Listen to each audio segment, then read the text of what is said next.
Today's topic is... the 3 pieces of advice that will make you a better painter. Wait, I thought it was the 3 pieces of advice that every hobbyist ignores. Yeah, that too. Good evening, ladies and gentlemen, and welcome once again to Waypan. I'm Cal. I'm Sunny. So we actually discovered today's topic after doing research on comparison being the thief of joy. And we discovered that all hobbyists, not just Warhammer enthusiasts, not just wargame enthusiasts, but all hobbyists of any kind have a life cycle. Yeah, and this can look very different for different people. Sometimes you could be 40 and be at the beginner stage, or you could be 13 and at the veteran stage. It looks very different for different people. This may not be the case all the time, but it can definitely happen. So if you haven't figured it out already, it means that your life cycle depends on your level of experience, not on your age. So it normally starts out with beginners,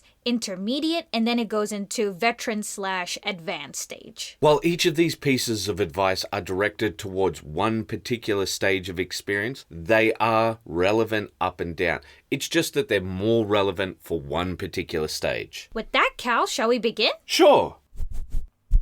Curiosity over comparison. So you should have guessed this one straight away when I brought up the fact that this is how we stumbled into our research. So we were looking at comparison being the thief of joy, which is generally functioning around the idea of upwards comparison. That's when you look at other hobbyists or someone who you perceive to be better than you in terms of skill set or whatever it might be, and you compare yourself against that. While the technical definition does have a list of characteristics where you compare yourself, Sunny is spot on. It's about your mindset. If you are at this stage, you have to stop looking at it as whether or not this is good enough and start asking yourself, what can I learn from this? But as always, it's easier said than done. When we see all of these amazing paint jobs by all of these amazing painters, we can't just go flip a switch and all of a sudden we're... Yeah, because when you're looking at all of these artworks, you think to yourself, this must be the norm. I have to somehow reach this level for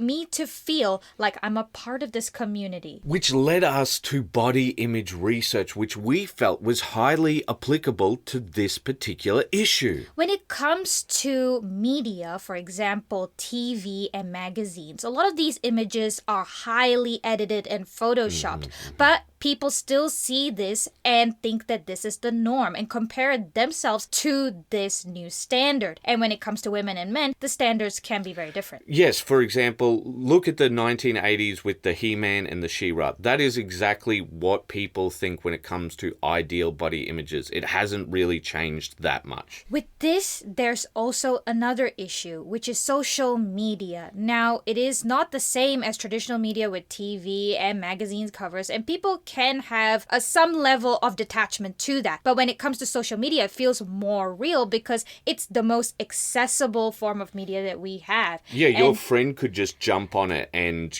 get hit. People are just taking pictures of themselves all the time and posting it on Instagram, Facebook, all these sorts of social media. So you're seeing regular people put themselves up onto social media, but there's also filters and AI editing involved in some of these images. But because it's so commonplace, you tend to compare yourself to that and you just can't get past that impasse. And even the people who don't edit these images know all of the camera angle tricks, know how to tuck their chin or do the particular tricks. So you're never actually seeing the reality, are you? Yeah, and this is the same issue with mini painting. If you're seeing only, for example, showcase models all the time, which makes sense because most of these people are trying to run a business, right? And when you're seeing this level of standard, you're going to think to yourself, I'm going to have to follow that same level of skill. In fact, at the moment, we are flooded with work and we can't keep up, but I did lose a particular contract on my website because people looked at the tabletop. We offer 3 different levels. We offer tabletop, we offer character level, and showcase. And they compared my tabletop to other people's showcase. And of course, it's not going to be the same because there are completely different techniques and mindsets involved in each of these types of standards when it comes to painting. So it's all about the changing of mindsets. Now, when it comes to body image, there is a clinically proven way to change that mindset. And the simple method is to play sports. Because then people get to see real people's bodies moving. Because the whole reason why there is a problem is because women compare themselves to other women. That's the standard. And if I want to fit in, that's how I need to look. Exactly. But if you're playing sports, you're constantly seeing people move in real life, in real time. You're less likely to be trapped in that state where the more you look at a particular thing, the more your mind thinks that's how things should be. Yeah, and I think this is the reason why men have far less body image issues than women, because they do play more sports on average, generally when you're a child. But the whole idea is, if you've ever seen a guy running in the footy, like a professional athlete, you see a lot of jiggling. But look, I'm not taking that guy on in a dark alley ever, right? Yeah. You see his legs move and he is going to bowl right through you, mate. Yes, so with that in mind, that's the exact same thing you need to do with painting. Go to your local hobby store if you can get access to one and paint with people in a group or watch people paint in real time. And if you can't manage real life, which is the best way to change this mindset? Maybe you can try live streams. And if you're not very good with live streams, because you don't have the time or whatever reason, we could try groups like our one. Yeah, like our one, Waypan, where we focus on whips and not the final product. Yes, process over product. Shall we move on to the next one? Sounds like an idea.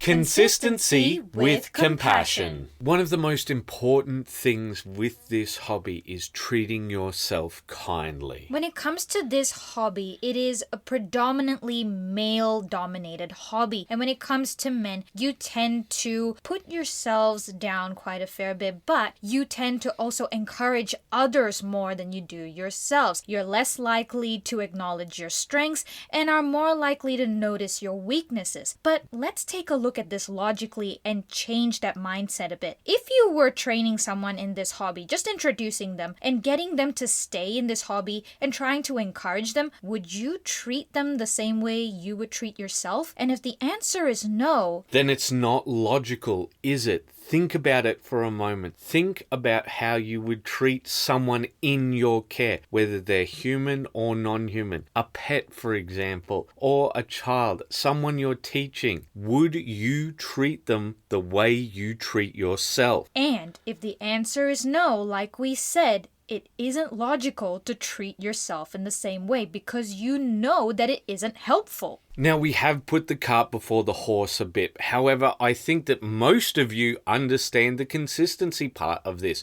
You need to be consistent with this hobby in order to improve. Brush control doesn't come out of nowhere. It comes out of developing muscle memory. It comes out of that skill development. Yeah, and you may not be able to hobby every single day, but you surely can hobby once a week. It's also important to understand that maybe you had a bad week. You can't make it that week, but you have to make it up somehow. Discipline is just as important in this hobby. That's what makes sure that you keep progressing. But having compassion is what allows you to be consistent. Now, if you are having trouble with this particular issue, if you are burning out, we've made videos on that. And we don't say this just to go, ooh, watch more of our videos. No, we did in-depth research and we aimed it particularly at hobbyists.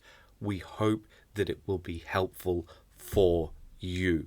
We have compassion for you. And with that said, should we move on to the next tip? Finding your why. When you're a veteran, you've just about seen everything. The things that used to excite you when you were a beginner no longer hold that same sparkle anymore. When you were a beginner, every new product you bought, every new skill set you learned, every little thing excited you. In fact, you probably had this moment where you discovered dry brushing wasn't really dry brushing, it was moist brushing, and you just needed to tell every man and his dog about it. You know all the terms, stippling, dry brushing, wet blending, masking, glazing, underpainting, blocking, chipping, painting, edge highlighting, zenithal, OSL, freehanding, feathering, using green for Anglo skin and blue for African. There is not a single concept that I have brought up in any of that is a revelation to you. So how do we fix this problem? Understanding that hobbyists don't chase perfection. They chase fulfillment. So reconnecting with your why. Why did you start this hobby? What made you come into it and made you stay? And everyone's why will be different. Was it because you just wanted to play games with your friends and you wanted to get deuter guys ready for the tabletop? Did you want to learn new techniques? Did you find that rabbit hole of this hobby to be so exciting for you? Or was it the challenge of pushing yourself artistically and finding and developing your skills? Whatever it might be, you need to ask yourself that question and reconnect with it. If it was about pushing yourself artistically, why don't you try out competition painting? And if it was discovering that rabbit hole, why don't you bring someone into the hobby and teach them the hobby so that you can go down that rabbit hole again with them? If it was getting guys ready for the tabletop, why not try a brand new project? Why not start a quest for cool like we have in our Stillmania video? Why not try something so amazing that it will impress people so much that they can't help but remember it? Or you could just try out narrative campaigns. Sonny, I'm trying to hype people up here. Let's wrap it up. I'm guessing that most of you already knew this advice, but you needed somebody else to tell it to you, because why else would it be something that you ignored? Or it just could be that you've been in this hobby for so long that you've just forgotten these basic, simple 3 tips. Or maybe you wanted somebody to tell you this advice for you because you didn't believe in yourself. You didn't have that compassion for yourself. And maybe we don't have that same level of compassion for ourselves, but we do for you, our fellow hobbyists. So pick up that brush and get back on that horse and find your why and enjoy your hobby again. Treat yourself with that compassion and don't compare yourselves to others. And on that note, you know what's the 4th tip that everyone should follow? Oh, what's that, Sonny? Keep those brushes wet. Bye-bye.